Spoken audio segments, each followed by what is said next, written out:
Assalamualaikum warahmatullahi wabarakatuh.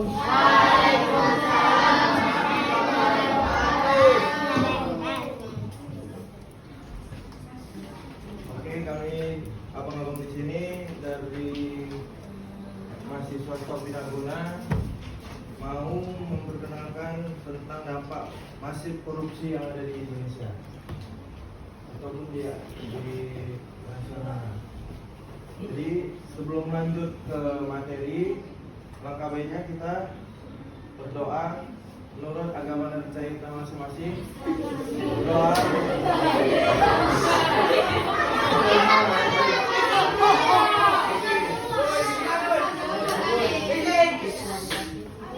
Berdoa dimulai.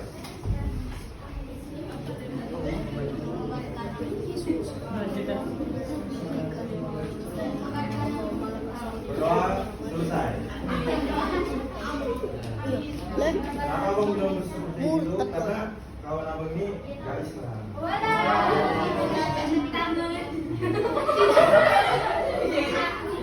Jadi kalian semua udah kenal nama abang-abang ini belum? Jadi kita perkenalkan diri kami masing-masing dulu. Perkenalkan nama abang Nazarian. Dan ini teman saya. Nama abang Rido. Abang juga alumni sini, alumni keempat.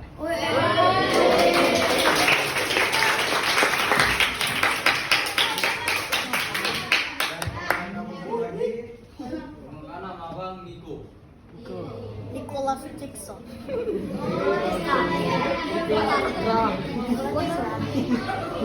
langsung saja. Itu nanti dia spesial.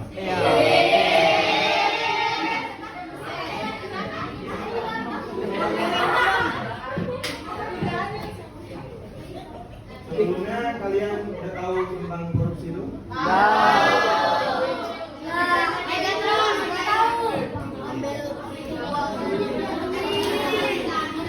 Pastinya kalian pernah yang melakukan ya.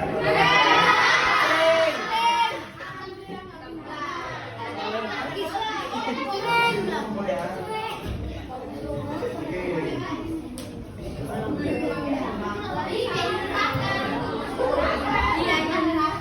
Di sini ada dampak masif korupsi. Jadi pengertian korupsi merupakan masalah global yang merugikan semua orang, dapat merusak ekonomi, merongrong sistem politik dan menghambat kemajuan sosial. Menghantar, menghambat kemajuan sosial. Jadi kalau misalnya suatu negara kalau kebanyakan korupsi pasti tidak pernah maju. Karena apa? Karena uangnya itu bukan untuk rakyat, malah untuk dirinya sendiri gitu. Jadi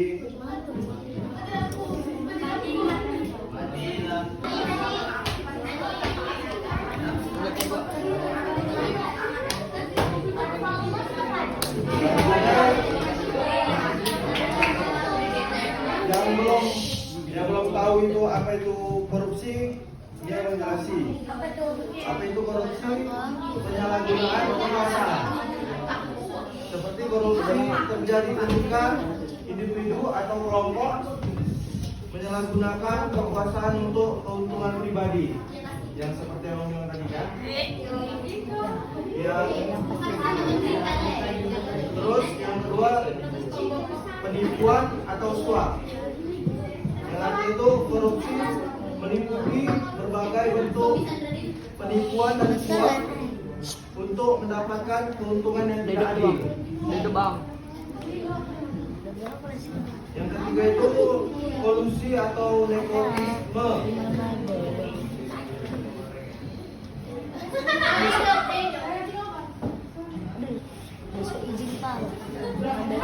Kolusi dan nepotisme korupsi dapat terjadi dalam bentuk kolusi dan nepotisme untuk menguntungkan kelompok tertentu.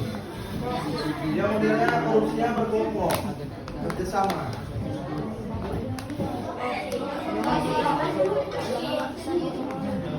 Dari prevalensi korupsi di seluruh dunia.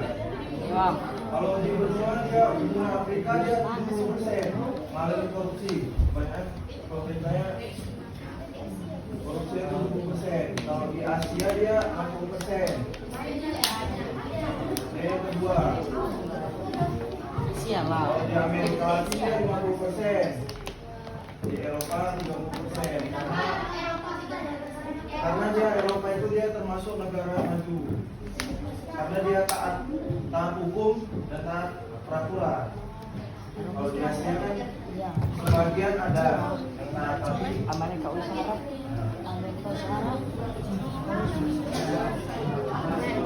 Siapa pemain ini?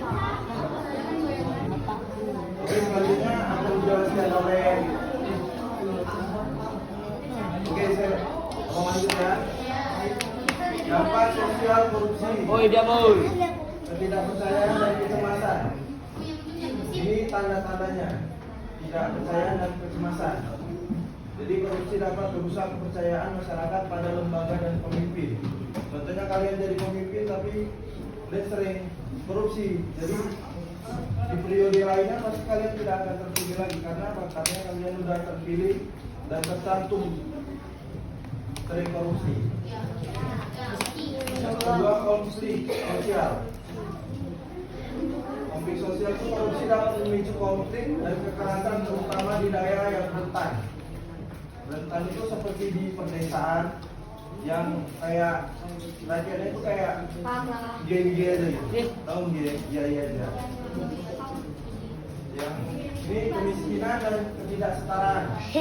Korupsi dapat menghambat pembangunan sosial dan meningkatkan kemiskinan. Jadi yang rakyat miskin itu sering ditipu sama kepala desa.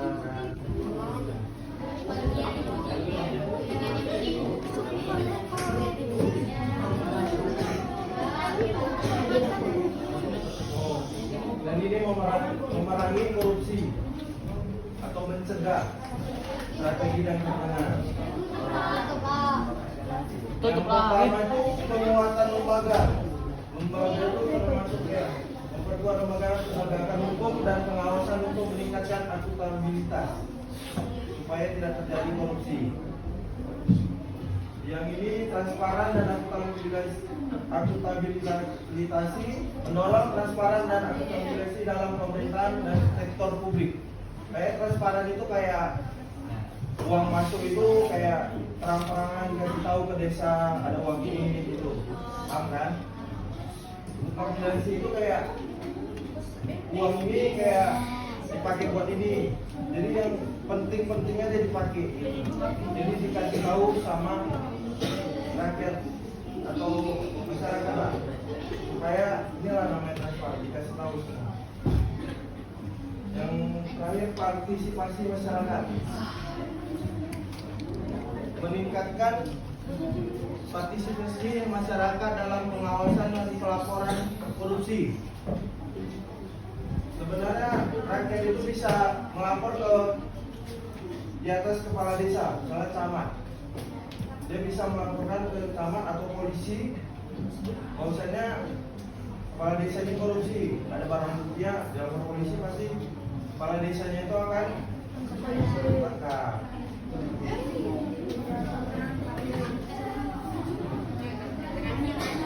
Ini kesimpulan dari semuanya yang dari tadi, dari yang tadi. Kesimpulan seruan untuk akuntabilisasi. Korupsi merupakan ancaman serius bagi pembangunan dan kesejahteraan kita semua.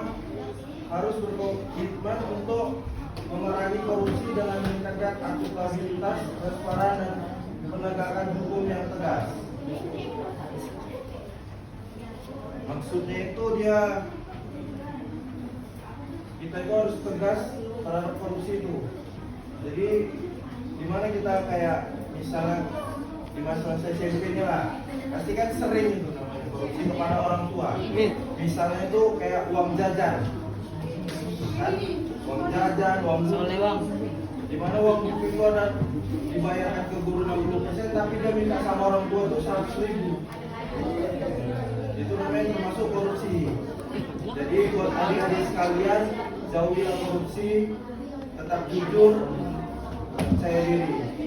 Oke, terima kasih, itulah presentasinya dari abang-abang dari stok Naguna ini.